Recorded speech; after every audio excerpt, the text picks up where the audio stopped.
सत्य, ठळक व निर्भीड सक्षम न्यूज. जतसह परिसरातील बातम्या पाहण्यासाठी सक्षम न्यूजला सबस्क्राइब करा. तालुक्यात फक्त कुलाळवाडीची चर्चा.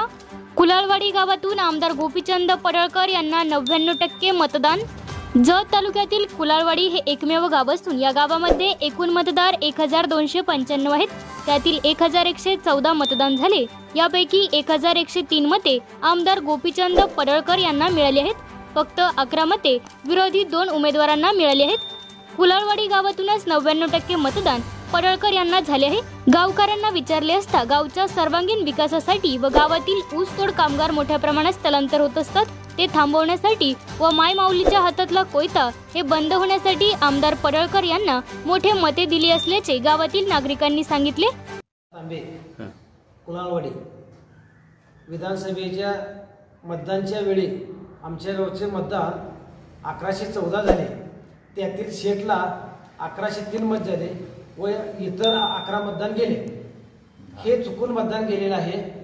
आमचं गावात असं ठरलं होतं की बहुजनाचा धडाडीचा नेता असल्यामुळं सगळ्यांनी मतदान हे गोपीचंद शेटला करायचं ठरलं व इथून पुढं आमच्या गावात पाणी नाही. कारण गोपीचंद शेट जर तालुक्याला पाणी आणून द्यायची सगळ्याची आशा वाढल्यामुळं इथून पुढं पाणी मिळेल ह्या आशेनं सगळं गाव एक झालं व मतदान एक रुपी मतदान केलं. आणखीन आमच्या गावातलं जेवढी लोक आहेत त्यातली जवळजवळ 50% लोक ही ऊसतोडीला जातात. त्यामुळं ऊसतोडी ही आमच्या गावची कायमस्वरूपी बंद व्हावी.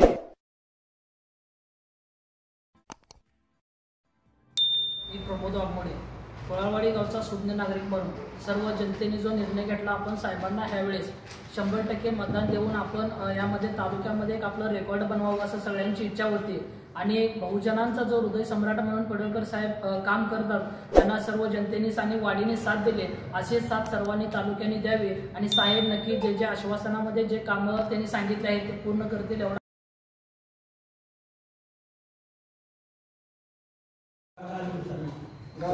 गावच्या सर्वांगीण विकासासाठी किंवा तालुक्याच्या सर्वांगीण विकासासाठी गावात 2 गट असताना सुद्धा, 2 पार्ट्या असताना सुद्धा गावच्या सर्व नेत्यांच्या सुद्धा सर्व कार्यकर्त्यांची बैठक घेऊन आम्ही सर्वांनी पडळकर साहेब धडाडीचे कार्यकर्ते किंवा माणूस आहे म्हणून वर विधानसभेत आमचे प्रश्न मांडते, सर्वांचे गोरगरिबांचे ऊसतोड कामगारांचे प्रश्न मांडतात म्हणून सर्वांचा विचार घेऊन त्यावेळी एकत्र यायचं ठरवलं. वर 100% मतदान करायचं ठरलं. किंवा गावची जी लोक ऊसतोड म्हणून कामगार बाहेर गेले किंवा बाहेर जे इतर लोक गेले त्यांना बोलावून कसं घेता येईल याचं नियोजन लावलं.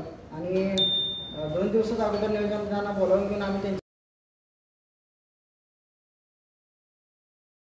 नाव बजरंग मुंडा कुलाळवाडी ग्रामपंचायतचे सदस्य व मी माजी सरपंच होतो पाठीमागल्या काळी. शिवाय आपली विधानसभेची जे चालू होते गाव भेटी दौरा आपल्या पडळकर साहेबांचा, त्यावेळी आमच्या गावाकडे यायची त्यांची तयारी चालू होती. परंतु माझ्या डोक्यामध्ये काय होतं की माझ्या गावात ही 2 पार्ट्या येत्या आणि जरी आमची भावना होती शेटला आम्ही 100% मतदान करावं, परंतु आमच्या गावामध्ये इतकी लोक साहेब बाहेरच, निम्म्यापेक्षा 60-70% लोक बाहेर. आणि तरी पण नाही विलाजाने आमच्या गावातल्या सामान्य कार्यकर्त्यांनी आम्हालाच फोन केला, नेत्यांनाच फोन केला आणि तुम्ही गावाकडे या आणि आपल्या पडळकर साहेबांची आपल्या गावाला गाव भेट द्यायला येणार आहे. तरी आम्ही न इलाजानं गावात गेलो आणि आमच्या देवाच्या कृपेनं आम्हाला बोलायची संधी दिली. आमच्या ह्याने वाघमोडे साहेबांनी म्हणजे सरपंच तुम्ही 1-2 शब्द बोला.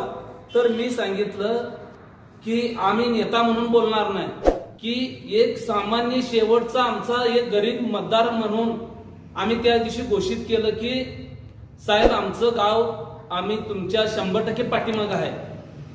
तरी सगळ्यांनी होकारा दिला. परंतु आम्हाला ही विस्कळीत झालेली लोक, आम्ही साहेबांना तर 100% शब्द दिला, परंतु ही लोक कशी गोळा करायची ही आमच्या डोक्यात मोठा एक प्रश्न पडला होता. तरी आम्ही ग्रामपंचायतला ती लोक गोळा करता आली नाही ती, परंतु ही शेवटची लढाई आणि मीडियाच्या माध्यमातून इकडं टीका टिप्पणी होत होती.